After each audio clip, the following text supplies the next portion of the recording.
আসসালামু আলাইকুম সুপ্রিয় দর্শক, স্বাস্থ্যবার্তায় আপনাকে আবারও সুস্বাগত। আমাদের সামনে একজন বাচ্চা এবং তার মা বসে আছেন। দর্শক, ওনার কাছ থেকে আমরা ওনার অসুবিধার কথা শুনবো। কি সমস্যা বলুন তো আপনি?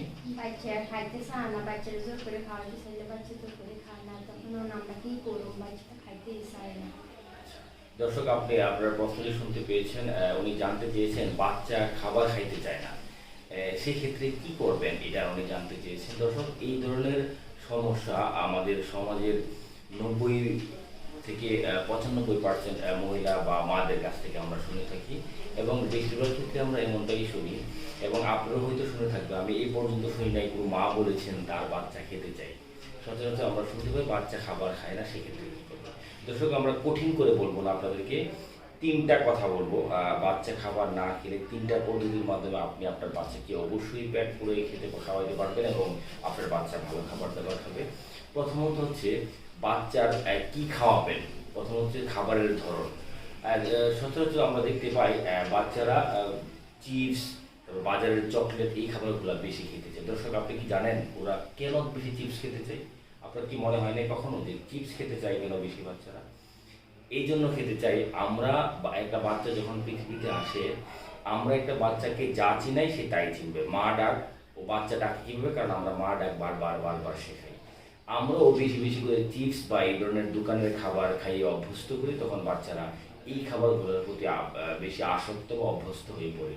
সেই জন্য দর্শক, প্রথম কাজ হচ্ছে আপনি বাচ্চাদেরকে বাজারের খাবার অথবা জাঙ্ক ফুড খাইয়ে অভ্যাস করবেন না।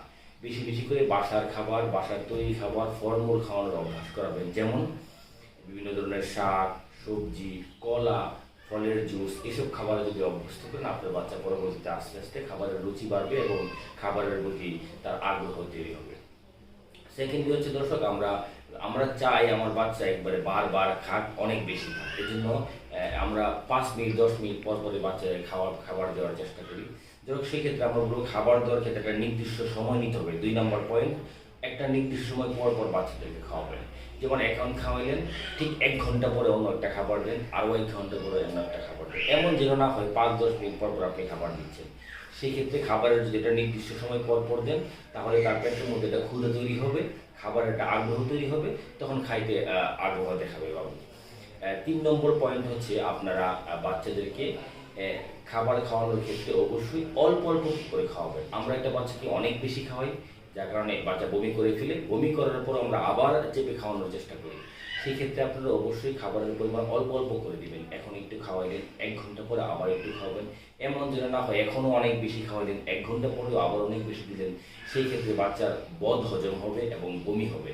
সেই ক্ষেত্রে আপনার বাচ্চার স্বাস্থ্যের উন্নতির পরিবর্তে অবনতির পরিমাণটাই বেশি হবে এবং হিতের বিপরীতে হবে। মাঝে মাঝে এমন হতে পারে বেশি বেশি বমি করার জন্য বাচ্চার ইলেকট্রোলাইট ইমব্যালেন্স অথবা শরীরের বিভিন্ন ধরনের জীবাণু, শরীরের বিভিন্ন ধরনের উপাদানের ক্রাইসিস বা ঘাটতি তৈরি হতে পারে। দর্শক, আমরা এই 3 কথা মনে রাখবো বাচ্চাদের খাওয়ানোর জন্য। প্রথম, বাচ্চাদেরকে আমরা বাজারের খাবারে অভ্যস্ত করবো না। 2, আমরা বাচ্চাদেরকে একটা নির্দিষ্ট একটা নির্দিষ্ট সময় পর পর খাবার দিব। সচরাচর ছোট বাচ্চা, যাদের বয়স 8 বছরের কম, তাদেরকে আমরা 1 থেকে 2 ঘন্টা পর পর খাবার দিব। 3 নম্বর দর্শক, আমরা বাচ্চাদেরকে একসাথে অনেক খাবার দিব না। দর্শক, আপনারা সবাই বাচ্চাদের খাওয়ানোর ক্ষেত্রে এই 3টা নিয়ম ফলো করুন। আপনার বাচ্চা ভালো থাকবে, খাবারের প্রতি আগ্রহ তৈরি হবে। সবাই ভালো থাকুন, সুস্থ থাকুন, আমাদের সাথেই থাকুন। ধন্যবাদ। আসসালামু আলাইকুম।